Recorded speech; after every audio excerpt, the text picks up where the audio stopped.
Hey guys, we're continuing on with our Bible series. We are now on Genesis chapter 4. Excuse the get up. I am at work waiting on a contractor, so I thought I would share my break with you guys. Hopefully you enjoy what we're doing here. We've covered the first three chapters of Genesis. We're just trying to learn as much as we can about the Bible as a new Christian and see where this journey takes us, and hopefully meet some cool people along the way. So please reach out if you've got any questions or would like to connect or talk about anything that, we cover here. So getting on to chapter 4. And Adam knew Eve his wife, and she conceived and bare Cain, and said, I have gotten a man from the Lord. And she again bare his brother Abel, and Abel was a keeper of sheep, but Cain was a tiller of the ground. And in process of time it came to pass that Cain brought of the fruit of the ground an offering unto the Lord. And Abel he also brought of the firstlings of his flock and of the fat thereof. And the Lord had respect unto Abel and to his offering. But unto Cain and to his offering he had no respect. And Cain was very wroth, and his countenance fell. And the Lord said unto Cain, Why art thou wroth? And why is the countenance fallen? If thou doesn't well, shalt thou not be accepted? And if thou doesn't not well, sin lieth at the door, and unto thee shall be desire, and thou shalt rule over him.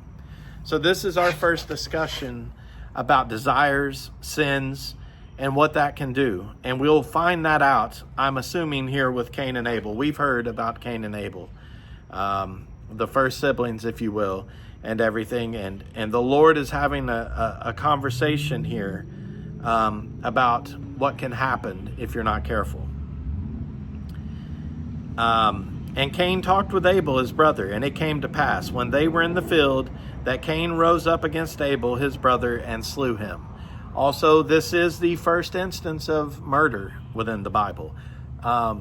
It should be noted that it was brother against brother as far as that's concerned.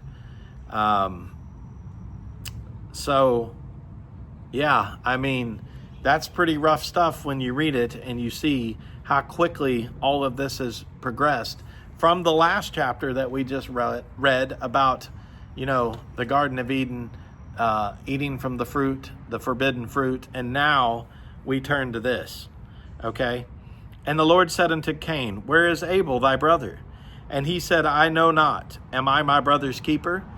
Very popular line in the Bible. We've seen it in songs, rap videos, we've movies. Am I my brother's keeper? There's books written about it and everything else.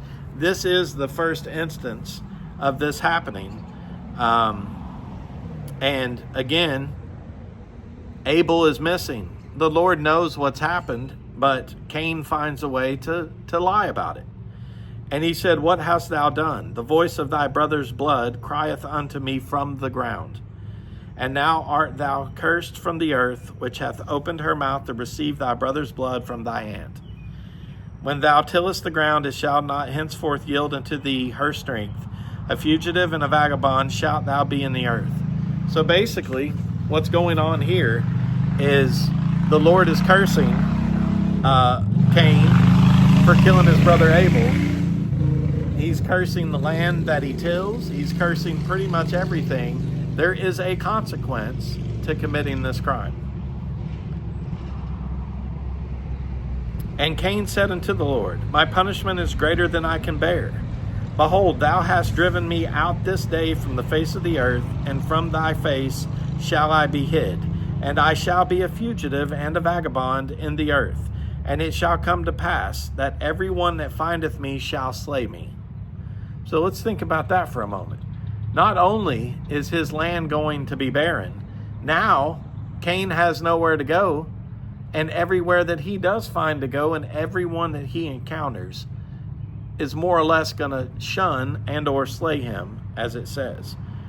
What an awful realization toward what you have done to your brother, to see that this is your penitence for the rest of your life.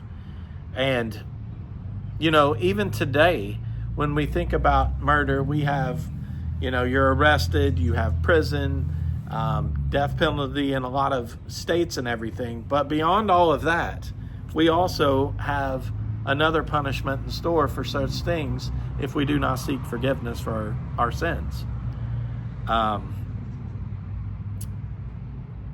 So the Lord said unto him, Therefore whoever slayeth Cain, vengeance shall be taken on him sevenfold. And the Lord set a mark upon Cain, lest any finding him should kill him. So there, the Lord also says, yes, I am punishing you toward this, but if anyone should kill you, their punishment's 7 times worse. Okay?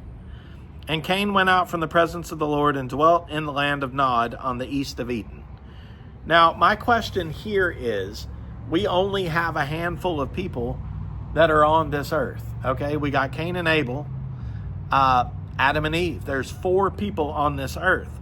So some of the questions that I've thought about just right now is, who's left to punish Cain, and who's going to slay him, right? But, hopefully all of this will be explained. And Cain knew his wife, and she conceived and bare Enoch, and he builded a city, and they called the name of the city after the son of his name, Enoch. And until Enoch was born Irad, and Irad begat Mahujal, and Mahujal begat Methuselah, and Methuselah begat Lamech. Now, I'm messing these names up, guys. I apologize. And Lamech took unto him 2 wives. The name of the one was Adah, and the name of the other Zillah.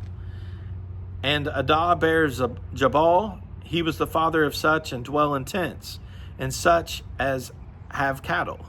And his brother's name was Jabal. He was the father of all such as handle the harp and organ.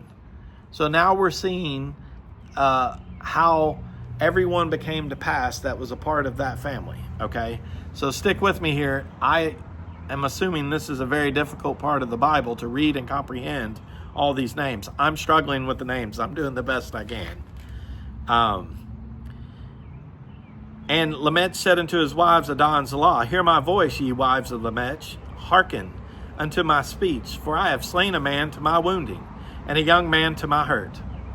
If Cain shall be avenged 7-fold, truly Lamech 70 and 7-fold.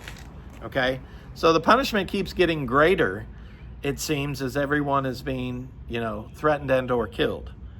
And Adam knew his wife again, and she bare a son, and called him Seth. For God, said she, hath appointed me another seed instead of Abel, whom Cain had slew. So now we see Seth. I didn't know anything about Seth. I'd never heard about Seth. I didn't realize that Seth, in a sense, was the replacement from God to Eve and Adam for Abel's, demise. And to Seth, to him also there were born a son, and he called his name Enos. Then began men to call upon the name of the Lord. So that's chapter 4. We're starting to see how everything is created. We're starting to learn about some of the people that came along after Adam and Eve and Cain and Abel. And then we're seeing, there's curses, punishments, all the things bestowed on Cain for doing this. So I've really enjoyed covering this chapter. This one has seemed a little more difficult than the other 3. So hopefully you guys are also enjoying what I'm trying to do here. We're just walking together, trying to figure out the Bible together. I'm a new Christian. I'm trying to learn, all there is to live a better life and a fruitful life. And hopefully you guys, reach out and say hello or have questions or whatever the case may be. But yeah, just let me know, reach out, like, subscribe, all those things. And we'll continue on soon. God bless you guys, and good to see you.